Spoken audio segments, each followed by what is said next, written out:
ओम शांति। नमस्कार। स्वागत है आपका इंद्रधनुष प्रोग्राम में। आज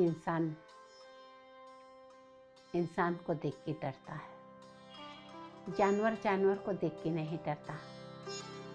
एक कुत्ता उधर से आ रहा होगा, एक कुत्ता उधर से आ रहा होगा, दोनों क्रॉस करके चले जाते। एक घोड़ा उधर से आ रहा है, एक घोड़ा उधर से आ रहा, दोनों क्रॉस करके चले जाते। लेकिन एक व्यक्ति सामने से आ रहा हो और आप उसे देख ले, कहते सुबह सुबह इसका मुंह देख लिया, पूरा दिन पहचान कैसे जाएगा। दूसरी गली में एक व्यक्ति सामने से आ रहा हो, उसका मुंह देख के आप कहते सुबह सुबह इसका मुंह देख लिया, पता नहीं सारा दिन कैसे जाएगा। दूसरी गली में आप मुड़ जाते हैं। यानी जानवर को देख के नहीं ठिठकता, आदमी को देखकर ठिठक जाता। कितनी बड़ी विडंबना की बात है। मनुष्य जो ईश्वर की सर्वश्रेष्ठ रचना, आज उसकी भावनाएं, आज उसके विचार इतने गिर गए हैं कि मनुष्य से डरने लगा है। एक बार एक व्यक्ति एक जंगल से जा रहा था। कुछ दूर जाने के बाद एक बंदर से उसकी मुलाकात हो गई। दोनों की आपस में दोस्ती हो गई। बात करते करते दोनों आगे जा रहे थे। कब समय बीत गया पता ही नहीं चला और ऐसे करते करते शाम हो गई। शाम हुई थी, थोड़ा अंधेरा हुआ था। एक शेर के दहाड़ने की आवाज आई।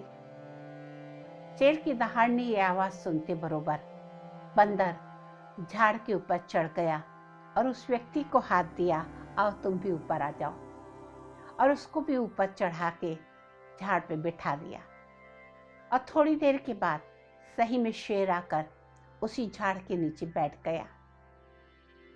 बंदर ने उस मनुष्य से कहा, यह शेर भूखा है और अभी अंधेरा हो चुका है, ये रात भर यहां से नहीं जाएगा।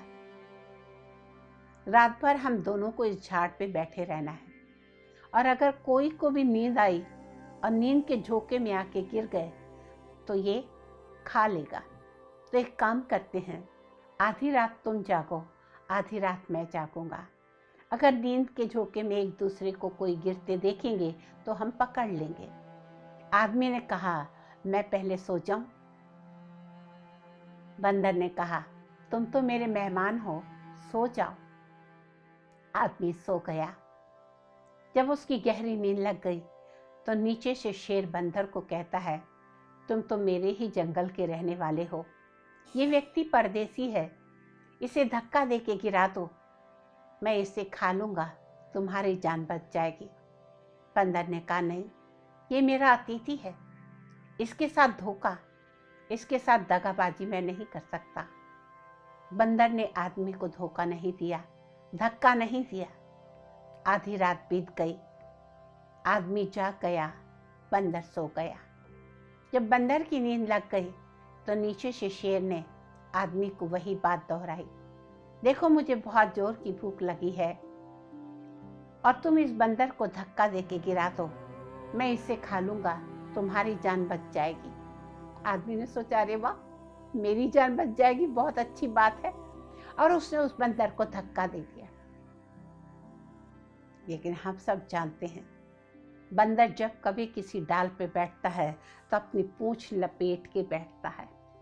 धक्का दिया, थोड़ा नीचे झुका, लेकिन उसकी नींद खुल गई और आके झपट्टा मार के डाल पर बैठ गया। वो समझ गया कि क्या बात हुई होगी। रात भर उसने उस व्यक्ति की तरफ नहीं देखा, उससे कोई बात नहीं की। सुबह दिन निकला, शेर चला गया, बंदर नीचे उतरा, उसको भी हाथ दिया, उसको भी नीचे उतारा, और दोनों चुपचाप जा रहे हैं। और काफी समय के बाद उस व्यक्ति का जब गांव आ गया तो उसने बंदर को हाथ जोड़ के कहा, आपका बहुत बहुत धन्यवाद, अगर आज आप नहीं होते तो मेरी जान नहीं बचती। बंदर ने मुंह फेर लिया। दूसरी बार उसने कहा, आपका बहुत बहुत थैंक्स, मेरा जीवन आपकी अमानत है, अगर आप नहीं होते तो मैं जिंदा नहीं होता। बंदर ने फिर मुंह फेर लिया। आदमी समझ गया कि बंदर बहुत गुस्से में है, अपनी करतूत का तो उसको एहसास था ही। चुपचाप निकल जाने में ही भलाई है। और वो सीधा जाने लगा। जैसे ही कुछ दूर गया, बंदर ने पीछे से आवाज दी, इधर आओ। दौड़ते हुए आया। कहिए क्या बात है? का तुम्हारा थैंक्स नहीं चाहिए, तुम्हारा धन्यवाद नहीं चाहिए, अगर हो सके तो एक उपकार कर दो हमारे ऊपर। कहा कहिए ना क्या करना है। कहा जो तुम इतिहास में, हिस्ट्री में डार्विन की थ्योरी पढ़ाते हो, आप सबने सुना होगा। डार्विन की थ्योरी में यही पढ़ाया जाता है कि पहले मनुष्य बंदर था, बंदर से हम मनुष्य बने, यानी बंदर हमारे पूर्वज है। तो वो बंदर कहता अगर हो सके तो एक उपकार करो, जो इतिहास में तुम डार्विन की थ्योरी पढ़ाते हो वो हमेशा के लिए निकाल के फेंक दो, हमें शर्म आती है तुम्हारे पूर्वज कहलाने के लिए।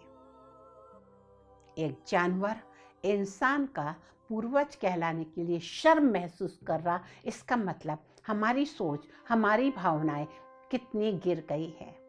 इसलिए किसी ने कहा वतन की जो हालत बताने लगेंगे तो पत्थर भी आंसू बहाने लगेंगे। वतन की जो हालत बताने लगेंगे तो पत्थर भी आंसू बहाने लगेंगे। कहीं भीड़ में खो गई है आत्मीयता, उसे ढूंढने में तो जमाने लगेंगे, उसे ढूंढने में तो जमाने लगेंगे। आज अगर हमने 21वीं सदी में कुछ खोया है तो वो शांति खोई है, वो कुछ खोया है तो वो प्रेम खोया है, वो आत्मीयता खोई है, वो अपनापन खोया है। हम चांद पे पहुंच गए, हम मंगल पे पहुंच गए, लेकिन जीवन में मंगल है कि नहीं इसकी हमें कोई फिक्र नहीं। और यही स्वार्थ आज इंसान को दुख का सबसे बड़ा कारण बन गया है। पहले जमाने में हम कहते थे अतिथि देवताए नमः, आज हम उसको भूल गए। जानवर याद रख रहा लेकिन इंसान याद नहीं रख रहा। और अगर यही बात जीवन में चलती रही तो पता नहीं आने वाला कल कैसा होगा। अब भी हम कहीं ना कहीं इंसानियत का जो फर्ज है उसको अपने जीवन में उतार लें। और वो इंसानियत का फर्ज, वो इंसानियत के जो गुण हैं वो कब आते हैं? अगर ये सत्य ज्ञान हो जाए कि हम अजर अमर अविनाशी आत्मा हैं, तो हमें ये शरीर का, देह का भान, अभिमान ये खत्म हो जाएगा। ये देह भान ही दुख की दुकान है। ठीक है, शरीर तो चाहिए इंसान को, लेकिन इसका अभिमान नहीं चाहिए। इसकी विशेषता प्रभु का प्रसाद है और उस प्रभु प्रसाद का अभिमान नहीं किया जाता। तो कहीं ना कहीं आपसे यही कहेंगे, हम सब उस सर्वशक्तिवान परमात्मा की सर्वश्रेष्ठ रचना है जिसे मानव कहा जाता है। मानव का लक्ष्य महामानव बनना है, माधव बनना है, ना कि दानव बनना। आज मनुष्य दानव बन रहा है और उसका एकमात्र कारण है हम परमात्मा से कहीं ना कहीं अलग हो गए हैं। हम परमात्मा से शक्ति ले ताकि हमें वो महामानव वाले गुण आ सके और हमको परमात्मा ने जो दिव्य गुण दिए उस दिव्य गुण से हम इस दुनिया रूपी बगिया को महकाएं। इसी के साथ आज के लिए बस इतना ही। नमस्कार, ओम शांति।